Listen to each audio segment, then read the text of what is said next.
when you slow down the procession of a cycle of breath and you are focusing on your breath, and by doing so, it kind of acts as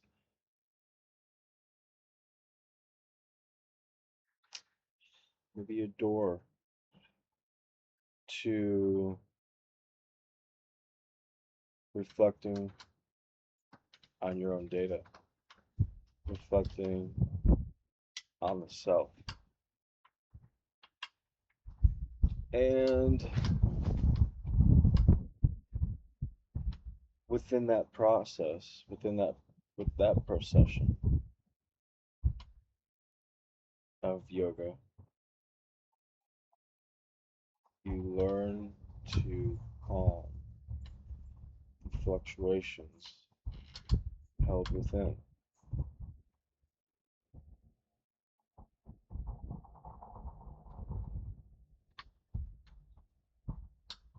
And so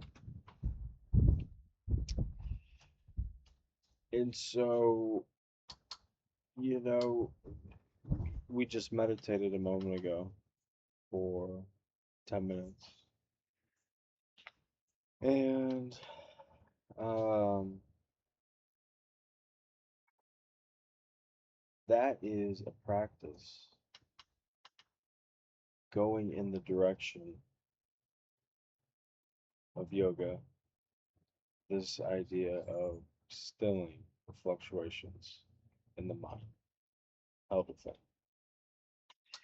So, why did I say something like you should more or less be excited about it, or it should be it's something you consider successful?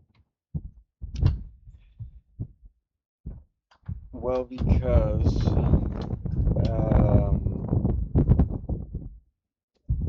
I think the practice and the philosophy of yoga makes a really um, kind of warm, intellectual, noticeable, distinguishable quality about consciousness. The point that they make in this practice of yoga, right, in this practice, where they try to um, make the self noticeable, to calm the self. And in that practice, they become transformed by themselves. Why do I think that is a successful move?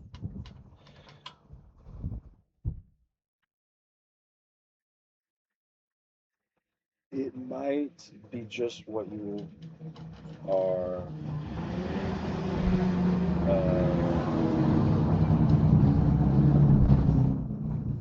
trying to have a converse about naturally. And so if you can notice that converse, you can have a good relation to the natural converse of your narrative. And you can do a practice where the practices you become uh, more biologically or physiologically in a better relation to the self. I think it's going to elicit change out of the self to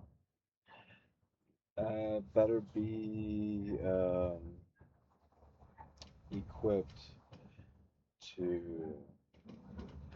kind of answer a bigger question: is the human condition. To I think having a state of objectivity about you,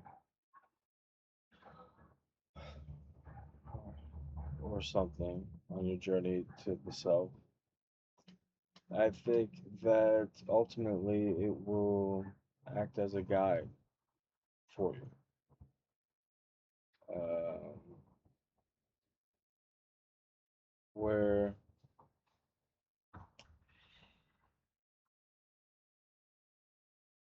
you are having more naturalistic elicitations of creating your pathway, of inventing yourself.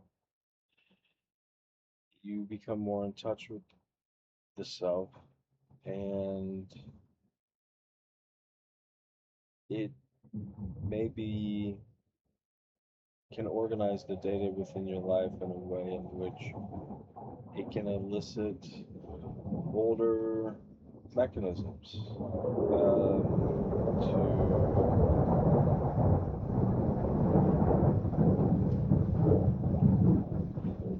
transcribe, transcript, translate reality biologically. So it can interpret it. It can become interpretable, and lead to converse.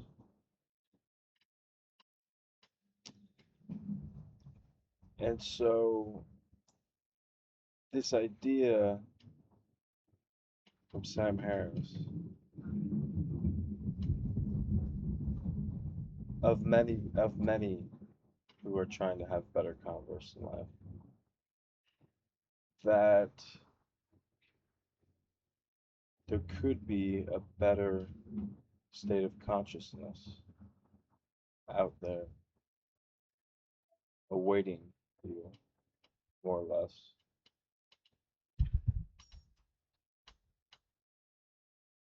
An idea like that is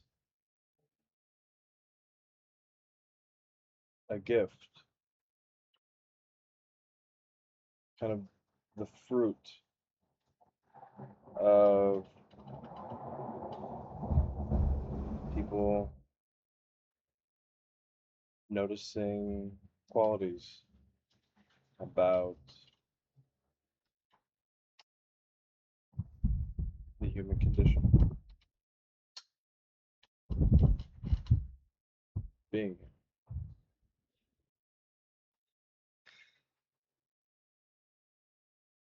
And so if you can move in a way throughout life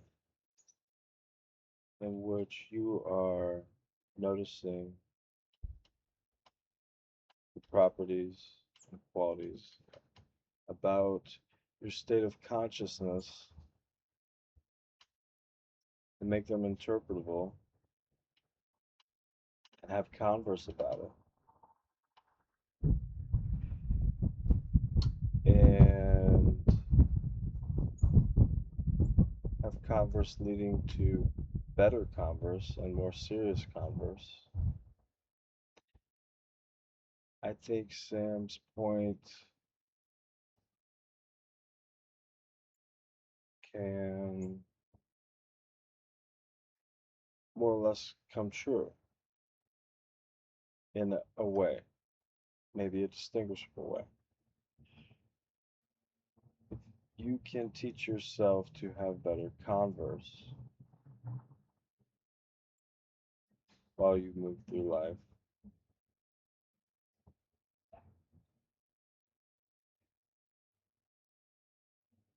this state of consciousness, which is better, that Sam describes, very well could be awaiting.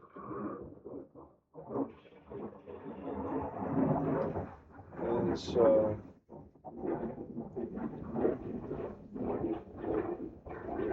I think I think that you participating in uh, yoga, a framework in which interprets and makes sense of some of the philosophies in yoga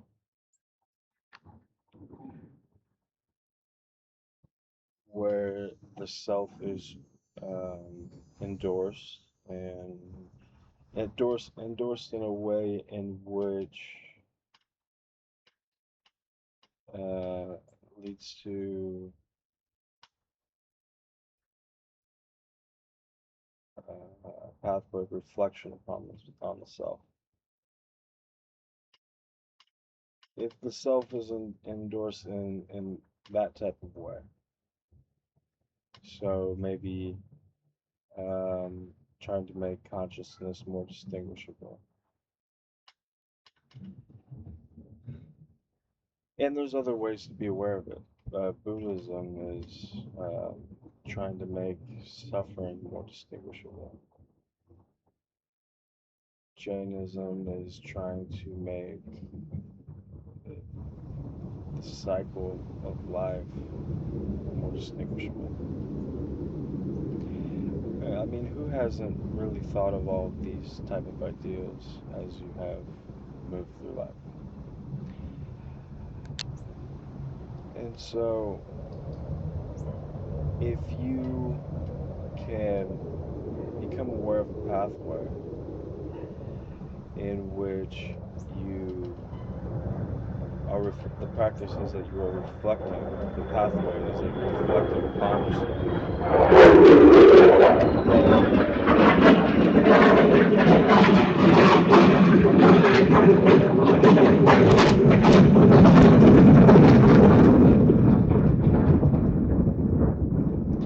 The pathway is that you're reflecting upon yourself.